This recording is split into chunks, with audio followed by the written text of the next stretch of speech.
You're watching BionicDance. Don't run on automatic, instead, please think. Today I want to talk about evidence, not so much about what it is and what it isn't, but more or less about atheists and their the fact that they're trying to have like total autonomy about what the word means and whatnot. Let's suppose theists do get a say in what the word evidence means. Do you think that's not merely going to make what you call evidence acceptable or convincing, but mandate that it be treated so? You can call a turd a diamond, but I'm not going to use it as an earring. Let's do this.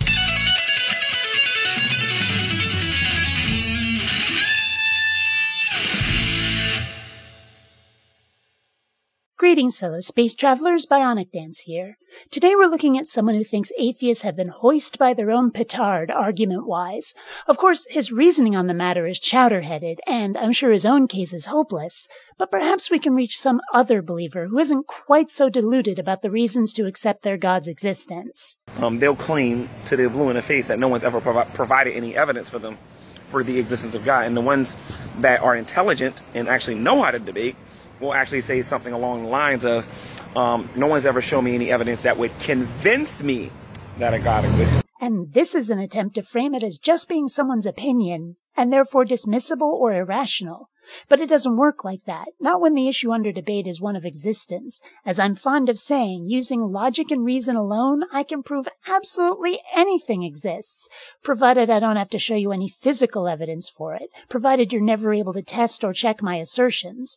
Which is an accurate description of every claim of a God's existence. Make up the rules and beg the question, then act like everybody else is nuts and unfair when they don't accept your unsupported reasoning. When it's time to convince someone of something, a person can just blatantly lie to you and tell you that they're not convinced that a God exists, even though everything that they're doing and everything that they're talking about says the otherwise. Like, for example, God cannot be immoral if he doesn't exist. You understand? God can't be this monster if he doesn't exist. God can't be accused of any of the things that a true atheist, if a person is a true atheist and they say that, okay, I don't believe that a God exists or whatever. Which shows a depth of misunderstanding on multiple levels. First, yes, you can accuse someone of being a horrible person even if they don't exist. We have stories, fiction, about horrible villains whose actions we would definitely condemn in the real world, and so we condemn them in their own fictional world as well. Someone even used my favorite example right in your own comment section. Second, the whole purpose of pointing out God's misbehavior is not to show whether he's real or not, but rather to point out the hypocrisy in claiming his ultimate goodness when he's acting like a prick. I would have thought that was obvious. So, when we provide this evidence, the cosmological argument, answered prayer, intelligent design, and ID, and all those other things, they will do everything in their power to try to knock down your evidence, say it's not evidence, even to the point of straight up lying with the intent on deceiving you to show that they don't believe that that there's any evidence for the existence of God.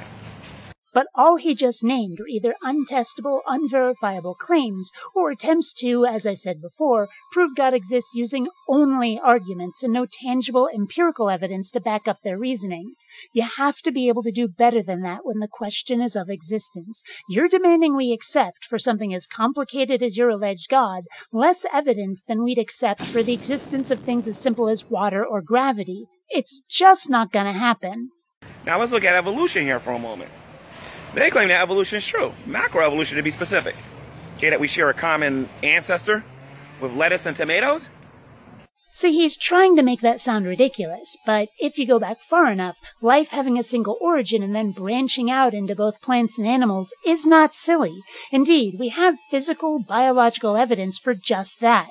Now, I'm not a scientist. I don't right now know enough to reproduce it in a lab, but I've heard enough of the details and seen enough of the physical evidence to reach a reasoned conclusion. And if I really, really want to, I can become educated enough to conduct physical tests on my own. That's the great thing about science. People can challenge you on your conclusions and prove you right or wrong. This is distinct from a religion, for which, when I demand similar testing, I'm ultimately told that what's really required is faith, which is a complete and total cop-out. That we share a common ancestor with orangutans and snails. But when we ask for evidence, what do we get? You get plenty of evidence. The problem is that your concept of evolution doesn't match the actual claim that was made, and thus your demands for evidence, and the kind of evidence you'd accept, can never be met. This is why you get theists saying silly things like elephants giving birth to cats, or jokers like Kirk Cameron and his crocoduck. Newsflash, nobody advocating evolution is making claims like that, so using them as arguments, serious or ridicule, means you are off, I repeat, off topic. Which do you actually want? Proof of our claims, or pointing and laughing at shit you made up and then assigned to us as our position? If you actually judge an atheist by their reasons for not believing in a God, you can actually take their same line of argumentation and apply it to evolution, because no one's ever going to provide you any evidence. Because of one reason and one reason only: time. Fossils, DNA, carbon dating, radiometric dating, geology. We can take time into account when studying genetics and thus evolution. There's a fate. Now, some of them will argue with me and say, no, G-Man, you're wrong about that. We can make predictions. Yeah, I can make predictions too, but it doesn't mean that my position is correct. Usually, when people study evolution, they're trying to understand the past, not predict the future. But if we had sufficient information and computing power to predict the next genetic mutation and how it would affect the genome, we could potentially determine the outcome of the next several generations, how this new trait could advance or hinder the species, survival of the fittest.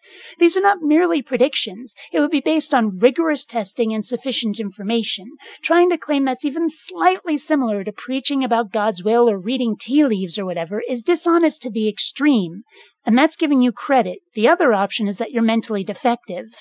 So you can't have it both ways. If you're going to sit there and tell me that you want something tangible that you can hold in your hands to prove that the God of the Bible exists, then I can do the same thing when it comes to evolution.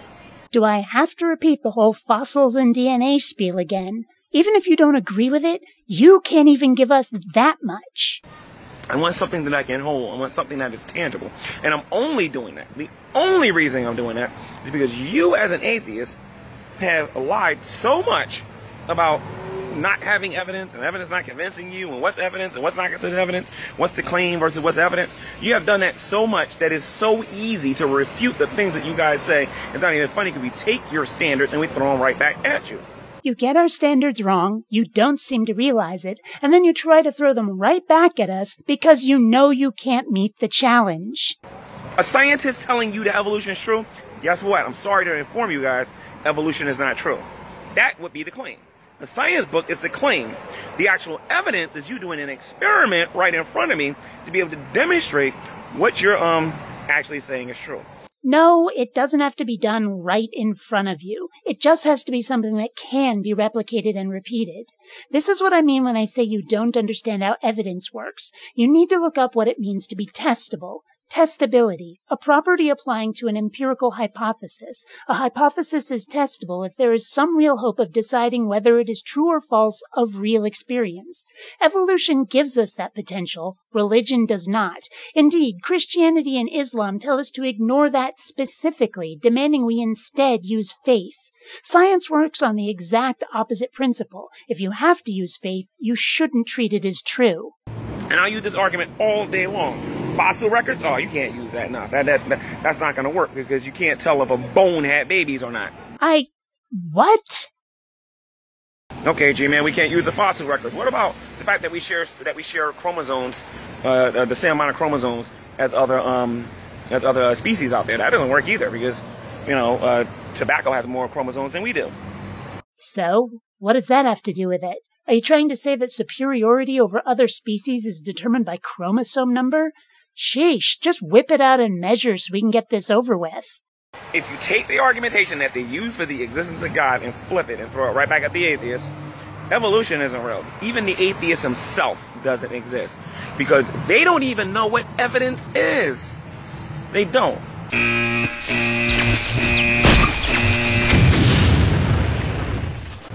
If you're going to sit there and say that you want something tangible, something physical, like this tree here, that you want to be able to touch,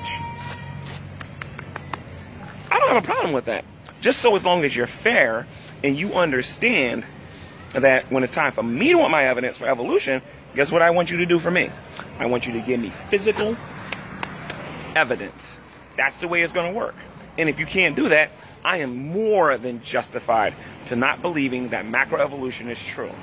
What we have here is a severe case of Dunning-Kruger, of thinking you're a hell of a lot smarter than you actually are. He's taken several things he genuinely doesn't understand and then treated them like some sort of knockout punch argument. As long as we're on the subject of trees, he's definitely barking up the wrong one. I'm happy to have this debate with someone, but only if they're capable of wrapping their brain around my side when they're arguing against it.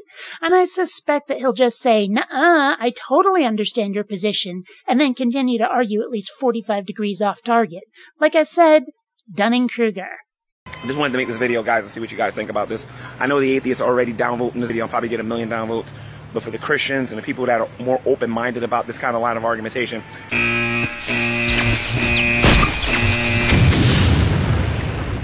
you understand what I'm talking about, and you see the dishonesty that goes on in these conversations.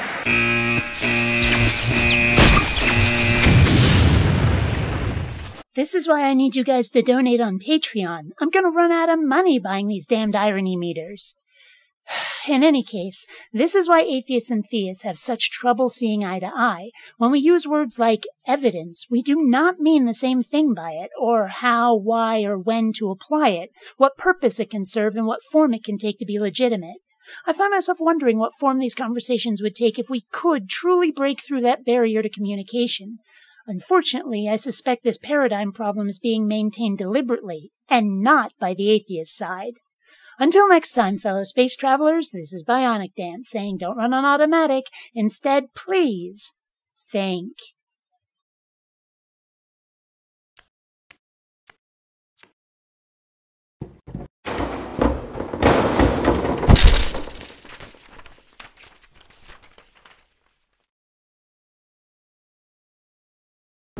Not rating and subscribing has been found to cause obesity, acne, and male pattern baldness in laboratory rats.